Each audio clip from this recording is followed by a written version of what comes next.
আসসালামু আলাইকুম। রোজি সিবি চ্যানেলে সকলকে স্বাগত। যারা তালের রুটি খেতে পছন্দ করেন না, কিভাবে রুটি তৈরি করলে দাঁতে আটকাবে না এবং সারা বছর জুড়ে তালের রস কিভাবে সংরক্ষণ করা যায় সেই পদ্ধতিটাই আজকে দেখাবো। তাই ভিডিওটি না টেনে একটি লাইক দিয়ে সম্পূর্ণ ভিডিওটি দেখবেন আশা করছি। তো চলুন প্রসেসটা দেখে নেওয়া যাক। চুলায় প্যান বসিয়ে এর মধ্যে 2 কাপ তালের রস দিয়ে দিয়েছি, দিয়ে দিলাম স্বাদমতো কিছুটা লবণ।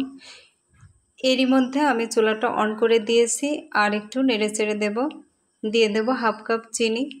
মিষ্টিটা যার যার টেস্ট অনুযায়ী বাড়িয়ে কমিয়ে দিতে পারেন। চিনিটা ভালোভাবে গলে তালের রসের সাথে মিশে যাওয়া পর্যন্ত জাল করে নেব।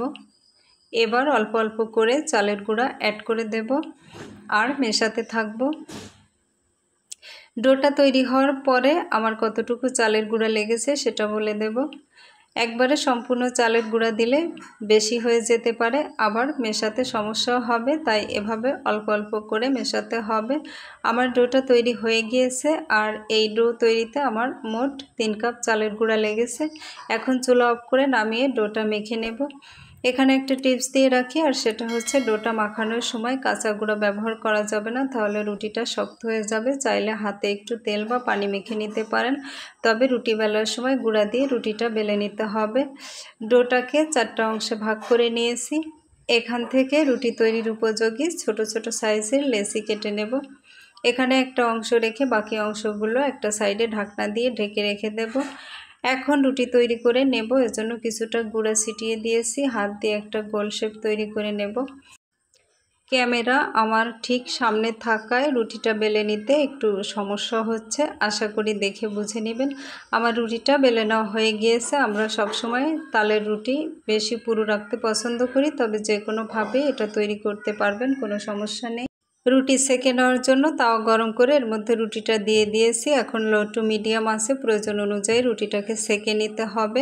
এভাবে আপনারা যদি শুধুমাত্র চালের গুঁড়া ব্যবহার করে তালের রুটি তৈরি করেন, তাহলে সেটা অবশ্যই নরম থাকবে আর দাঁতেও আটকাবে না। অন্য কোনো আটা বা ময়দা ব্যবহার করা যাবে না।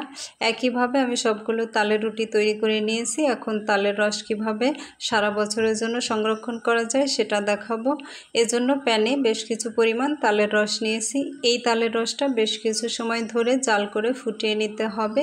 এখানে কোনো প্রকার উপকরণ এমনকি লবণ কোনো কিছুই দেওয়া যাবে না। অনবরত নাড়াচাড়া করে জাল করে নিতে হবে, নইলে নিচে লেগে যাবে। আমি তালের রসটা 15 মিনিটের মতো জাল করে নিয়েছি। এখন চুলা অফ করে তালের রসটা সম্পূর্ণ ঠান্ডা করে নেব।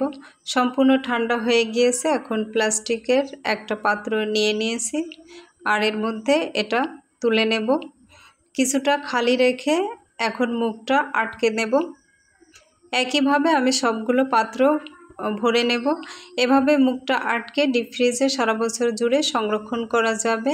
আর কাঁচা তাল রাখতে চাইলে 2 থেকে 3 মাসের মতো সেটা ভালো থাকবে। তো শেষ করছি আজকের মতো। আল্লাহ হাফেজ।